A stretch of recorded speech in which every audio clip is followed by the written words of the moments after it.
नमस्कार दोस्तों, मैं विकास कुमार बर्नवाल आपके चैनल बर्नवाल ट्यूटोरियल्स में आप सभी साथियों का विद्यार्थियों का स्वागत करता हूं। दोस्तों, मैं आज एनआईओएस से जो भी टीचर है ना डीएलएड पास किए हैं वो शिक्षक बन सकेंगे। झारखंड सरकार और राष्ट्रीय अध्यापक शिक्षा परिषद के फैसले में ये बातें खुलकर सामने आई है। ये बहुत बड़ी एक गोल्डन अपॉर्चुनिटी या बोल सकते हो या एक अवसर खुली अवसर मिल रही है शिक्षकों को, जो निजी स्तर पे हो या सरकारी स्तर पे पारा शिक्षक हों जो कि अप्रशिक्षित हो, तो जिन्होंने जो है डीएलएड की जो सरकार के द्वारा जो कोर्स करवाई गई थी 2017 से 2019 के दरमियान, उन सभी के लिए एक बहुत बड़ी खुशखबरी का समय है। राष्ट्रीय मुक्त विद्यालय संस्थान एनआईओएस ने डीएलएड यानी डिप्लोमा इन एलिमेंट्री एजुकेशन पाठ्यक्रम में उत्तीर्ण राज्य के लगभग, यानी झारखंड की मैं बात कर रहा हूँ, झारखंड के लगभग 53,000 शिक्षकों के लिए एक अच्छी खबर है। इनका सरकारी शिक्षक बनने का रास्ता साफ हो गया। राष्ट्रीय अध्यापक शिक्षा परिषद ने एनआईओएस के डीएलएड कार्यक्रम में प्राथमिक शिक्षक के पद पर नियुक्त के लिए जो है मान्यता 6 जनवरी को दी है। एनआईओएस के डीएलएड पाठ्यक्रम को शिक्षक नियुक्ति के लिए मान्यता मिलने से राज्य के 53,000 डीएलएड उत्तीर्ण लोगों को प्राथमिक शिक्षक नियुक्ति की अर्हता प्राप्त कर ली है, बशर्ते हुए शिक्षक पात्रता परीक्षा उत्तीर्ण हो जाते हैं। मान्यता मिलने से इतने डीएलएड उत्तीर्ण लोगों को झारखंड एकेडमिक काउंसिल द्वारा आयोजित होने वाली शिक्षा पात्रता परीक्षा में शामिल होने का अर्हता प्राप्त कर ली है। तो ये देख सकते हैं इसके क्या हम मुख्य बिंदु, इससे क्या इंपॉर्टेंट पॉइंट निकालने वाले हैं। तो एनसीटीई है ना, सभी को मैंने बताया, एनसीटीई राष्ट्रीय अध्यापक शिक्षक परिषद ने एनआईओएस के डीएलएड पाठ्यक्रम को दी है शिक्षक नियुक्ति की मान्यता। समग्र शिक्षा अभियान के कार्य लगभग 14,000 प्रशिक्षकों को मिलेगी लाभ। निजी स्कूलों के लगभग 40,000 प्रशिक्षकों ने भी किया है डीएलएड का पाठ्यक्रम। भारत सरकार के द्वारा 2017 से 2019 में कराया गया था। तो चलो मैं बता दूं आपको एनसीटीई के बारे में विस्तार से इसका परिचय दे दूं। 1973 के पूर्व राष्ट्रीय अध्यापक शिक्षा परिषद की भूमिका अध्यापक शिक्षा से संबंधित सभी विषयों पर केंद्रीय और राज्य सरकार के लिए एक सलाहकार निकाय के रूप में थी। इस परिषद का सचिवालय राष्ट्रीय शैक्षणिक अनुसंधान तथा प्रशिक्षण परिषद एनसीईआरटी के अध्यापक शिक्षा विभाग में स्थित था। शैक्षणिक सत्र में अपने प्रशंसकीय कार्य के बावजूद परिषद अध्यापक शिक्षा में मानकों को बनाए रखने और घटिया अध्यापक शिक्षक संस्थानों को बढ़ोतरी को रोकने के लिए अपनी अनिवार्य विनियामक कार्य नहीं कर सकी थी। राष्ट्रीय शिक्षा नीति जो है 1986 और उसके अधीन कार्य योजना में अध्यापक शिक्षा प्रणाली को सर्वथा दुरुस्त करने के लिए पहले उपाय के रूप में संवैधानिक दर्जे और अपेक्षित संसाधनों की युक्त राष्ट्रीय अध्यापक शिक्षा परिषद की कल्पना की गई। इसकी जो शुरुआत जो है 1993 में की गई और 17 अगस्त 1995 से अस्तित्व में आया। इसका क्या उद्देश्य है तो मैं बता दूं, राष्ट्रीय अध्यापक शिक्षा परिषद का मूल उद्देश्य समूचे भारत में अध्यापक शिक्षा प्रणाली का नियोजित और समन्वित विकास करना, अध्यापक शिक्षा प्रणाली में मापदंडों और मानकों का विनियमन तथा उन्हें समुचित रूप से बनाए रखना तथा तत्संबंधी विषय है। एनआईओएस का पूरा नाम national institute of open schooling या राष्ट्रीय मुक्त विद्यालय शिक्षा संस्थान है। इसकी स्थापना 3 नवंबर 1989 में गवर्नमेंट ऑफ इंडिया द्वारा की गई थी, जिसका उद्देश्य था समाज के सभी वर्गों में आसानी से शिक्षित करना तथा सभी को बढ़ावा देना। तो ये एनआईओएस के द्वारा ये एक ओपन स्कूल है जो कि पूरे भारत में इसको मान्यता दी गई है केंद्र सरकार के द्वारा।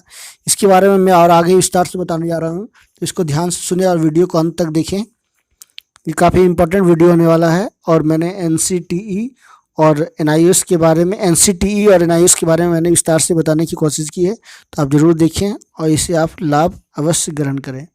तो चलिए और मैं आपको और इसके बारे में विस्तार से बता दूं एनआईओएस का क्या उद्देश्य है ना। एनसीटीई के बारे में मैंने बता दिया, तो एनआईओएस के बारे में चलिए जानते हैं इसका पाठ्यक्रम क्या है। राष्ट्रीय मुक्त विद्यालय शिक्षण संस्थान एनआईओएस भारत के मुक्त विद्यालयों की शिक्षा परिषद है। यह एक स्वायत्त संगठन है। इसकी स्थापना भारत सरकार के द्वारा मानव संसाधन विकास मंत्रालय द्वारा 1989 के नवंबर में हुई थी। इसका उद्देश्य देश के सुदूरवर्ती क्षेत्रों के विद्यार्थियों को सस्ती शिक्षा सुलभ कराना है।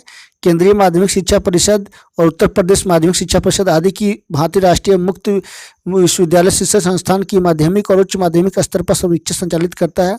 माध्यमिक और उच्च माध्यमिक स्तर पर लगभग 15 लाख छात्रों के वर्तमान नामांकन के साथ यह दुनिया के में सबसे बड़ी खुली स्कूली शिक्षा प्रणाली है जो भारत में मौजूद है। इसका पाठ्यक्रम जो है open basic education, secondary certificate course, senior secondary certificate course और वोकेशनल कोर्स एजुकेशन है। वोकेशनल भी आप इसमें कर सकते हो।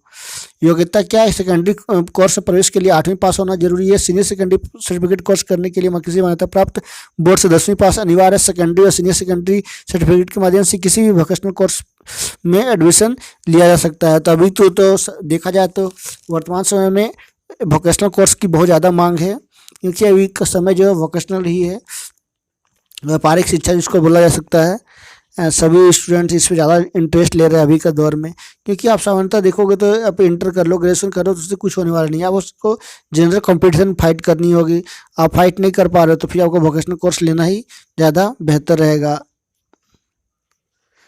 इसकी विशेषता क्या है? तो इसका ऑब्जेक्टिव्स क्या है, तो चलिए इसके बारे में जानते हैं। संगठन की ओर से स्कूल स्तर की शिक्षा के अलावा वोकेशनल कोर्स भी कराए जाते हैं। इसके अंतर्गत आप अपनी ज़रूरत के अनुसार कोई भी विषय चुन सकते हैं। इसके साथ एक भाषा संबंधी विषय भी चुनना अनिवार्य होता है। प्रवेश लेने के वालों के लिए अधिकतम जो है आयु सीमा नहीं होती है। तो सबसे बड़ा एक बेनिफिट इससे आपको यही मिलने जा रही है कि आपकी कोई एज इसमें मांग नहीं की गई है स्पेशली। तो आप कोई भी स्टूडेंट से चाहे कितनी भी उम्र का हो तो आप इसमें एडमिशन लेकर के अपना सर्टिफिकेट ग्रहण कर सकते हो। सही पाठ्यक्रम मान्यता प्राप्त है। लोगों को सामान्यतः यहाँ शंका रहती है कि ओपन स्कूल से की जाने वाली पढ़ाई की वैल्यू रेगुलर पढ़ाई की तरह नहीं होती है। यह धारणा बिल्कुल गलत है। लगभग 75% विश्वविद्यालयों ने national institute of open schooling के सीनियर सेकेंडरी कोर्स को अपने यहाँ प्रवेश के लिए मान्यता दे रखी है। ये देख सकते हैं कितनी इसकी महत्व है पूरे देश में। तो ऐसी कोई शंका ना रखें और उससे भी आप अपना पढ़ाई जारी रख सकते हो। तो यहाँ मैं बात करूँ कि झारखंड में NIOS से या फिर पूरे भारत में क्या इसकी स्थिति, तो मैं बता दूं, निःशुल्क और अनिवार्य शिक्षा का अधिकार अधिनियम के तहत सरकारी या निजी स्कूलों में पढ़ाने वाले सभी शिक्षकों को प्रशिक्षित होना अनिवार्य है।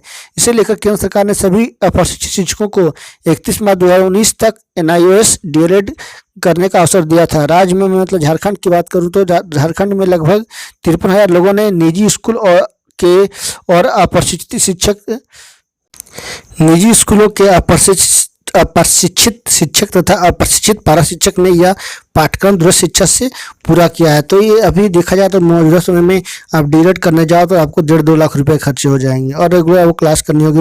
बहुत सारी परेशानियाँ एक तरह से देखा जाए तो एक साधारण आदमी के लिए जो कि रोजगार पेशे से जुड़ा हुआ और DLED करना चाहता है। लेकिन स्टूडेंट के लिए ऐसी कोई व्यवस्था ज़्यादा प्रॉब्लम तो होने की बात नहीं है। तो शिक्षकों के लिए एक तरह का ये रामबाण साबित हुआ और सभी शिक्षकों को प्रशिक्षित किया गया इस तरह से।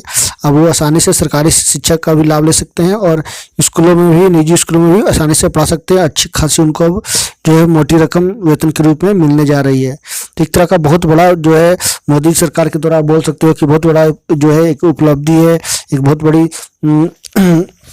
लोगों के लिए जो है सरोकार बना करके बनाई गई है ताकि जो है शिक्षकों को इसका लाभ मिल सके। तो एक बहुत बड़ी शिक्षकों के लिए खुशखबरी का ये समय है और खुशखबरी के ये है। सो ये आज के वीडियो में इतना ही। नेक्स्ट वीडियो के साथ मैं फिर मिलूंगा, तब तक के लिए नमस्कार, धन्यवाद।